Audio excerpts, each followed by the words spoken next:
Hai teman-teman, Assalamualaikum warahmatullahi wabarakatuh. Kami dari kelompok J, kelas F2A, Prodi Pendidikan Ekonomi. Dengan mata kuliah ilmu pengalaman dasar dengan dosen pengampu Ibu Mila Risma. Perkenalkan, nama saya Setio Ardidah Putra. NPM saya 2023 145 00969. Perkenalkan, nama saya Dr. Manik Putra dengan NPM 2023 11500 991. Kenalkan, nama saya Nisha Zara dengan NPM 2023 1450 1013. Kami ingin menyampaikan materi tentang konsep ekosistem dan penyusunan unsur ekosistem. Enjoy this video. Pengertian ekosistem.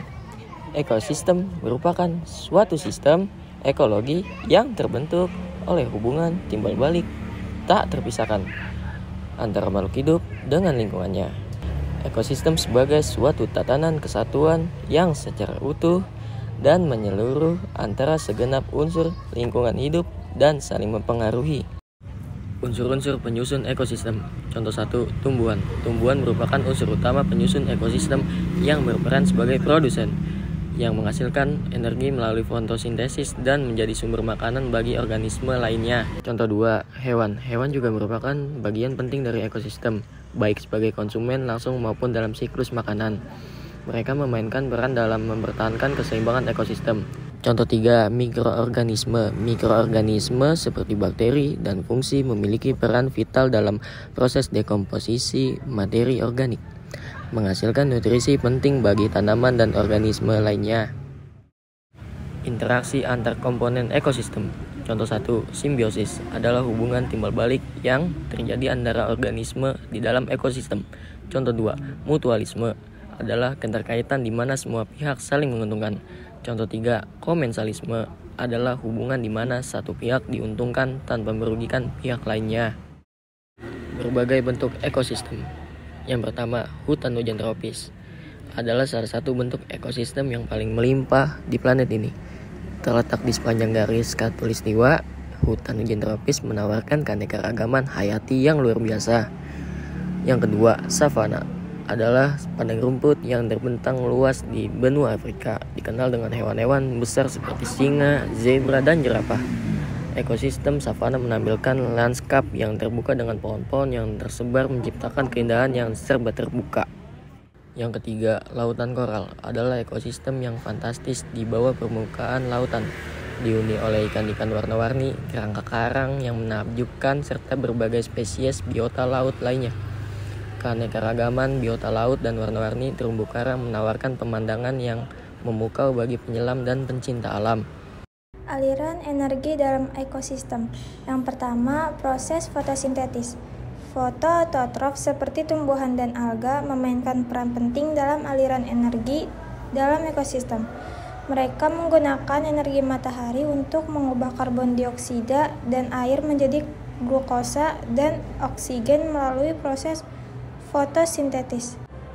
Yang kedua, rantai makanan. Rantai makanan adalah representasi dari aliran energi dalam ekosistem. Dalam rantai makanan, energi diserap dari satu organisme ke organisme lain melalui konsumsi. Piramida ekologi. Piramida ekologi adalah representasi visual dari aliran energi dalam ekosistem. Piramida ini menunjukkan bahwa energi tersedia paling banyak pada tingkat produsen, namun semakin sedikit saat berpindah ke konsumen tingkat atas. Aliran materi dalam ekosistem. Ekskresi organisme. Organisme dalam ekosistem menghasilkan limbah dalam bentuk ekskresi seperti urin, tinja, dan karbon dioksida.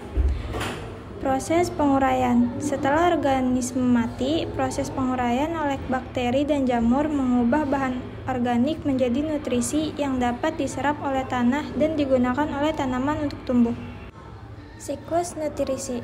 Nutrisi yang diserap oleh tanaman kemudian akan menjadi bagian dari rantai makanan ketika dimakan oleh hewan herbivora, dan seterusnya ketika hewan pemakan daging memakan hewan herbivora tersebut.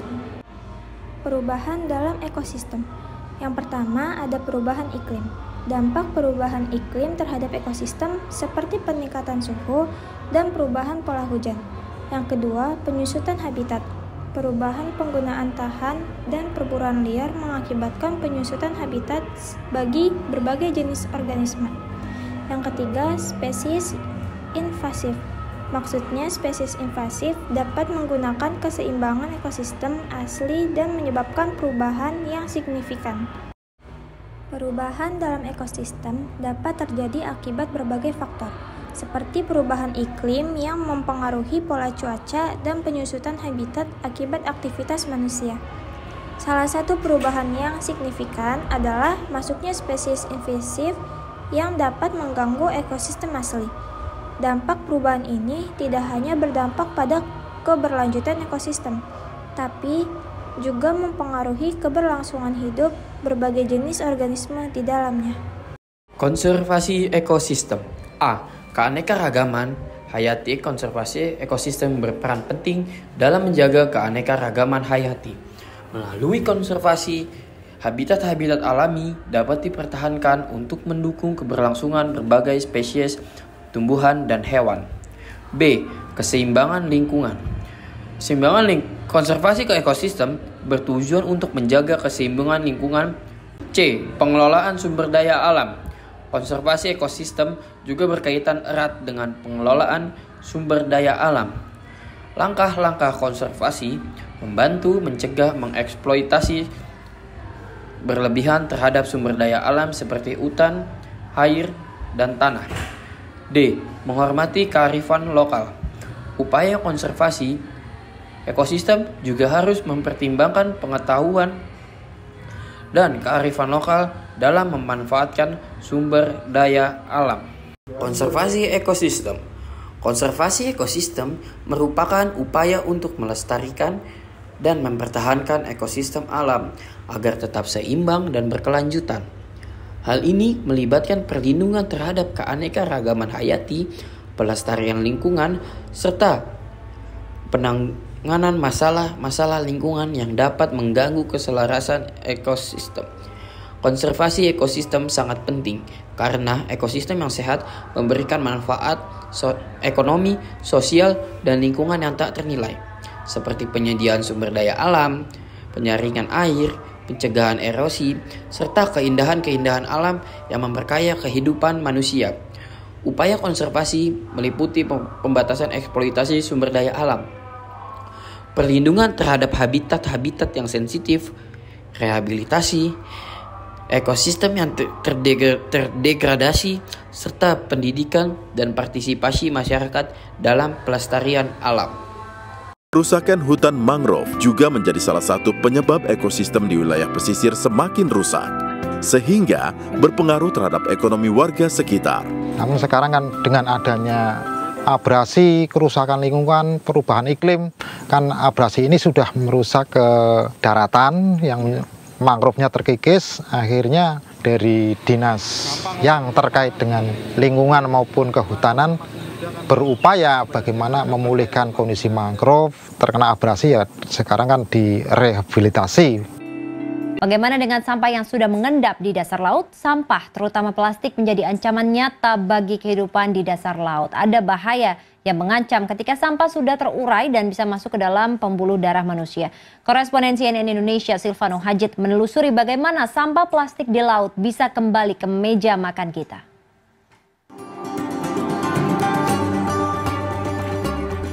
Jika lensa kamera ini merupakan sepasang mata ikan yang berlindung di sela-sela padang lamun, beginilah kondisinya kalau lamun tertutup sampah plastik. Di kedalaman 1-2 meter, sulit menemukan ikan yang sudi mampir ke sini. Ini sampah plastik yang mengambang di perairan dangkal terperangkap padang lamun. Bagaimana dengan yang sudah mengendap? Kebanyakan lamun mulai mati karena tertutup sampah plastik dan tidak mendapatkan sinar matahari. Beberapa ikan berpencar mencari lamun yang masih sehat. Tetapi jangan senang dulu, masih ada sampah yang tercecer. Dan beginilah jika manusia berenang di antara lamun yang sekarat dan sampah plastik.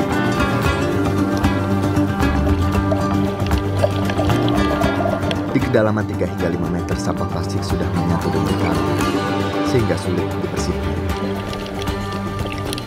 Baru saja menemukan sampah, bisa dikatakan sampah plastik bekas karung, ada di sela-sela karang. Sampah ini Kalau menutupi karangnya tidak bisa bernapas dan perlahan-lahan akan mati. Membutuhkan waktu yang cukup lama bagi karang untuk regenerasi. Setidaknya dalam waktu 3 bulan tumbuh hanya sepersekian sentimeter. Bayangkan jika ini terjadi masif di lautan Indonesia. Apa yang terjadi dengan laut Indonesia?